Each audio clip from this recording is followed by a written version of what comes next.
Dalam mengkaji Injil Markus, kita menggunakan dua metode. Pertama, parabel. Parabel adalah cerita rekaan untuk menyampaikan ajaran agama, moral, atau kebenaran umum dengan menggunakan perbandingan atau ibarat. Parabel seperti metafora yang diperluas menjadi suatu kisah singkat dan berbeda dengan fabel dalam hal pengibaratannya. Fabel menggunakan hewan, tumbuhan, benda, sedangkan parabel menggunakan manusia. Injil merupakan suatu contoh yang banyak mengandung parabel di dalamnya.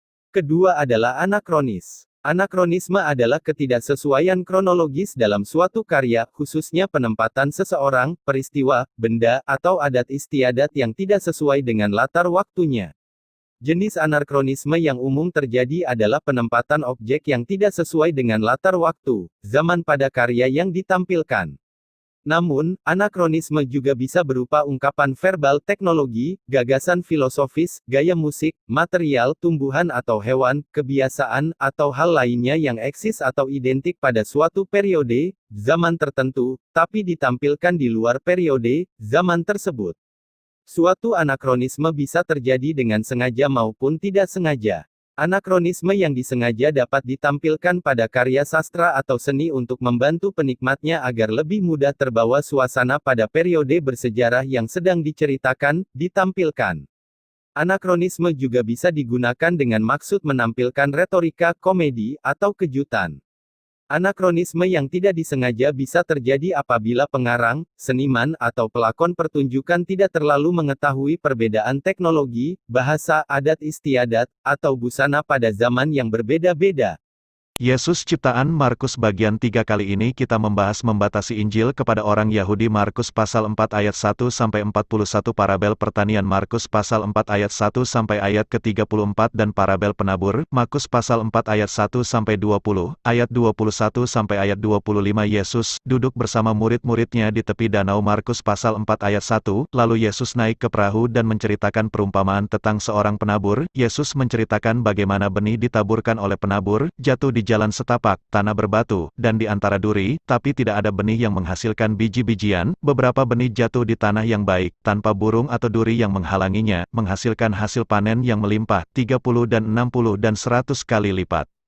Artinya benih yang tumbuh di tanah yang baik menghasilkan buah, yaitu menghasilkan komitmen religius yang langgeng. Apa arti penabur? Tentu berkaitan dengan masalah universal, yang ditemukan di semua agama. Jika seseorang beriman dengan benar, mengapa beberapa orang meninggalkan iman mereka sementara yang lainnya tidak? Schweitzer menyatakan bahwa kata atau huruf yang muncul dalam perumpamaan ditambahkan oleh gereja mula-mula. Yesus di atas perahu sendirian dengan orang-orang yang ada di sekelilingnya dan 12 Markus pasal 4 ayat 10, perhatikan referensi samar orang banyak dan 12 murid. Editor Markus sedang menyelaraskan Injil dengan Lukas yang menggambarkan Yesus memiliki banyak murid dan pengikut. Menurut Lukas perumpamaan itu hanya ditunjukkan kepada para murid, orang banyak ditambahkan oleh gereja mula-mula. Mengapa? Karena gereja ingin menggambarkan Yesus sebagai pribadi yang terbuka untuk semua. Yesus berkata semua yang tersembunyi akan terungkap. Dalam masa depan gereja akan mengajar semua dalam bahasa yang sederhana. Markus 4 ayat 21 dan 22, yaitu setelah kematiannya. Yesus mengajarkan bahwa kerajaan Allah seperti benih yang tumbuh secara rahasia dan dengan cara misterius, tidak perlu dipahami oleh orang beriman atau secara sadar. Penabur dapat tidur pada malam hari dan setelah pagi tanaman sudah matang. Matius, Lukas, dan Yohanes menafsirkan ajaran Yesus sebagai yang menyebarkan iman tidak membutuhkan usaha manusia. Dengan kata lain, Tuhan sendiri yang menyebabkan gereja bertumbuh. Pepatah ini mengancam pekerjaan misionaris dari gereja mula-mula, jadi penulis Injil kemudian menghilangkan pepatah ini. Matius, seperti Markus, berkata bahwa Yesus mengajar orang banyak hanya dalam perumpamaan, tetapi setelah 3 pasal ajaran diungkapkan dalam bahasa sederhana, penulis Injil memberitahu kita bahwa orang banyak tercengang dengan ajarannya. Markus pasal 7 ayat 28 dan 29, bertentangan dengan ayat sebelumnya bahwa bahasa yang sederhana digunakan setelah kematian Yesus. Lihat kembali Markus pasal 4 ayat 21 sampai ayat ke-22. Dalam buku Burton L. Mark dengan judul A Myth of Innocence, halaman 160 menunjukkan perumpamaan penabur dan benih sangat umum dapat ditemukan di dunia retorika pagan. Menurut Mark, penabur adalah analogi untuk seorang guru. Menabur diartikan sebagai pengajaran, benih diartikan sebagai kata-kata, dan tanah untuk siswa atau murid. Penggunaan metafora penabur di dalam Markus tidak membuktikan bahwa Yesus beroperasi di lingkungan pedesaan atau pertanian. Juga penggunaan perumpamaan gembala dan domba juga tidak membuktikan bahwa Yesus beroperasi di lingkungan pastoral atau peternakan urban, tapi jangan bingung, perumpamaan ini dapat ditemukan dalam literatur cerita Yunani dan Romawi jauh sebelum Markus menulis Injilnya. Aristoteles menulis tentang seorang petani di Korintus, setelah membaca dialog Plato, yaitu bernama Gorgias, segera menyerahkan pertanian dan tanaman merambatnya dan menaruh jiwanya di bawah bimbingan Plato, dan menjadikannya tempatnya sebagai benih dan tempat untuk menaman filosofi Plato. Boring, Mark menekankan penggunaan metafora pertanian umumnya digunakan oleh para sinik philosophers. Lebih lanjut, Mark mengatakan bahwa kaum Stoa lebih mempengaruhi kekristenan awal daripada yang dilakukan kaum sinik philosophers dan mereka akrab dengan ajaran berbentuk kiasan. Stoa Romawi, Seneca yang wafat 65 Masehi menulis, firman seharusnya tersebar seperti benih, tidak peduli seberapa kecil benihnya, jika ia menemukan landasan yang menguntungkan, ia mampu menyingkap kekuatan dan bertumbuh menjadi subur. Yesus mengajarkan bahwa benih terkecil adalah benih sesawi, namun ia tumbuh dan menjadi yang terbesar dari semua semak. Markus pasal 4 ayat 30, artinya meskipun mulai dari yang kecil, iman atau gereja akan bertumbuh dan berkembang, atau pepatah populer mengatakan sedikit-sedikit lama-lama menjadi bukit. Parabel tujuan penipuan ilahi. Sebelum Yesus menceritakan perumpamaan, 12 dan orang lainnya telah bertanya kepada Yesus mengapa dia hanya mengajar orang-orang Yahudi dalam bentuk perumpamaan. Yesus menjawab, bagimu telah diberikan rahasia kerajaan Tuhan, tetapi bagi mereka yang di luar, semuanya datang dalam perumpamaan. Markus pasal 4 ayat 11, mengapa demikian? Sehingga orang Yahudi, orang banyak tidak akan mengerti dan diselamatkan. Mengingat Holocaust, alasan mereka diajari perumpamaan, agar mereka memang terlihat, tapi tidak merasakan, dan mungkin memang mendengarkan, tetapi tidak memahami, agar mereka tidak berpaling lagi kepada Tuhan dan diampuni. Markus pasal 4 ayat 12, artinya Yesus menyembunyikan kerajaan kepada orang Yahudi, dan dapat diartikan Yahudi ditakdirkan ke neraka. Para murid diperingatkan untuk tidak memberitahu kepada siapapun rahasia mesianik. Rahasia ini melibatkan Yesus menyembunyikan misinya, serta identitasnya. Rahasianya terungkap melalui 3 rangkaian kegiatan Yesus.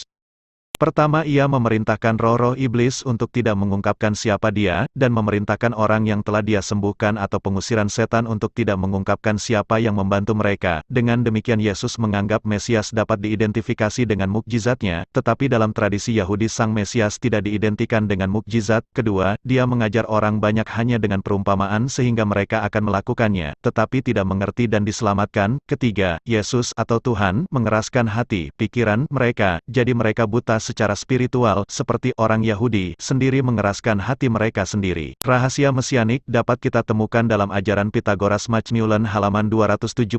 Pythagoras mengajari murid-muridnya untuk menjaga rahasia misteri ilahi dengan metode perintah. Setelah mengkomunikasikan formula sihir, seorang penyihir pagan berkata, pastikan misteri tidak diketahui oleh orang lain, rahasiakanlah oleh Helios, siarkan kabar ini setelah saudara layak di hadapan Tuhan. Boring. Menurut Sallustius, mitos tidak selalu ditafsirkan secara simbolis, tetapi harus melibatkan makna literal. Sallustius menulis bahwa hanya orang Mesir sangat bodoh percaya bahwa bumi adalah Isis, kelembaban adalah Osiris, air adalah Kronos, dan sebagainya. Bagi Sallustius berbagai mitos cocok untuk filsuf dan penyair, beberapa lagi cocok untuk inisiasi agama, karena setiap inisiasi bertujuan menyatukan dunia kita dan para dewa. Lebih lanjut, mitos dan kesusastraan harus secara simbolis diartikan untuk mendamaikan dengan nilai dan ide. Begitu pula dengan penggunaan interpretasi simbolik dari kitab suci Kristen untuk menyelaraskan kitab suci Yahudi dengan keyakinan Kristen.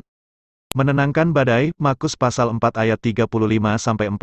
Randall Helms menunjukkan dalam Gospel Fictions bahwa Matius mungkin menggunakan Yunus dan pemazmur dalam menyusun cerita ini. Menurut Martin, bahwa menenangkan badai adalah perbuatan yang hanya dapat dilakukan oleh makhluk ilahi, tapi di dunia pagan menurut Boring kita dapat menemukan cerita menenangkan badai dari cerita dari Lucian, anak kedua dari putra dewa Zeus. Dalam Markus, Yesus tidur selama badai yang berbahaya. Homer sang pahlawan tidur di atas kapal dan prajuritnya membangunkan dia dia akibat badai yang tidak mereda. Homer bangun dan berseru kepada Poseidon dan badai pun reda. Dalam mitos pagan, dewa atau pahlawan dapat mengontrol alam. Para dewa menenangkan badai menyelamatkan pelaut dan orang lain. Misalnya, Aphrodite, Poseidon, Neptunus, Dioskuri menenangkan lautan dalam himne Homer. Dewi Mesir, Isis, adalah penguasa sungai, angin, dan laut, dan menenangkan lautan dan badai, sehingga tidak sulit bagi penulis Injil untuk mengambil referensi jika kitab Yahudi tidak terlalu mendukung atau bertentangan.